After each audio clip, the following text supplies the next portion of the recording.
famous parable in this weekend has inspired a variety of reflections as well as thoughts and writings.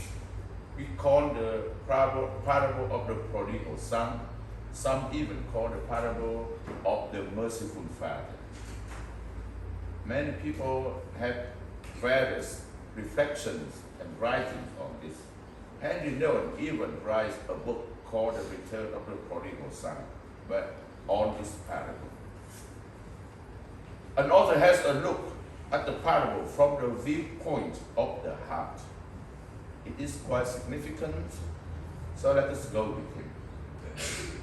A man had 2 sons. Though the older son was obedient and dutiful, he was rather formal and distant. He was a cold-hearted person. The younger son, on the other hand, was warm-hearted and affectionate. However, he had a wide and indispensable state in him. He was determined to do his own thing, no matter what anyone else might think. One day he selfishly demanded his share of the inheritance, and having got it, left for foreign parts. Then he gave full rein to the most base desires of his heart, living foolishly and recklessly. But when his money ran out, he found himself without a friend or a helper. Suddenly his heart felt very empty. Then when he realized what he had done, it filled up with bitterness and self-disgust. However, his own pain helped him to see the pain he had caused to others. He had broken the hearts of his parents. So he decided to go back home. He set out empty-handed. The only thing he brought back was a humble, repentant heart. And his father was waiting for him. As far as the father was concerned, he had never left home because he still carried him in his heart. So when the father saw him coming, his heart went out to him, and they ended up in each other's arms. But then the surprising thing happened. He went towards his older brother, only to discover that he did not want to know him.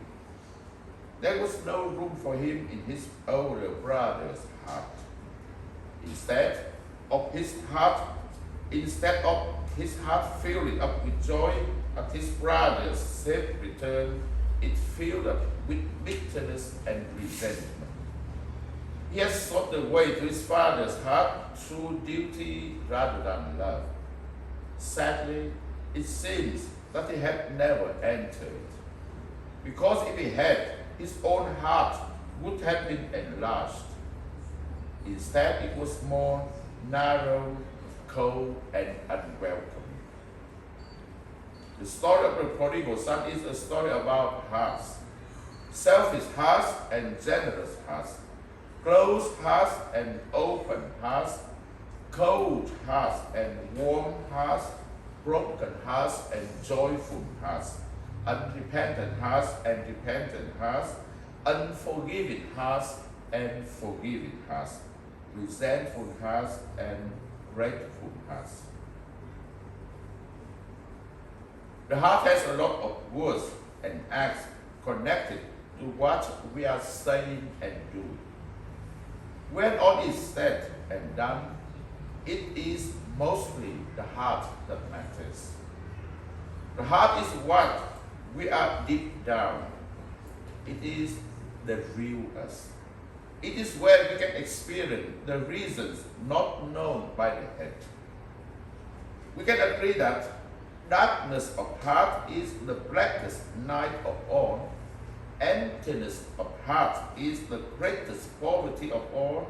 A heavy heart is the most wearisome burden of all.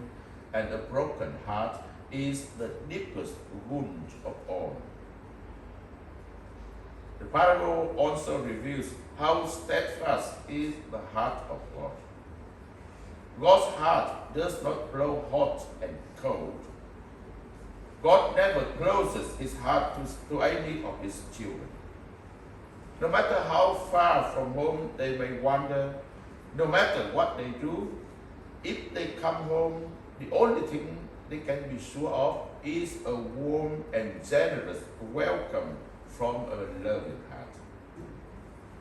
Image of the Father who waiting for the coming home of the Son since the day he left, day after day, hour after hour, minute after minute, is very meaningful, is wonderful for us to reflect upon the waiting of God to each of us.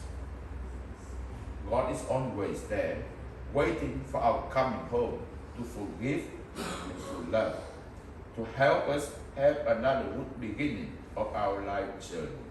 We journey our life from beginning to beginning to beginning, until the last beginning, the beginning of the eternal life after death, after we finish our earthly life. And it is each of us who has to make decision, who have to decide whether or not we come to God. We come to God for to receive the love, forgiveness, help, and care. Perhaps we should spend some time today or during the week to reflect on our hearts, reflect on our 20 and 22 Lenten journey, and reflect upon our returning to God, returning to the others, our brothers and sisters, and returning to each of us.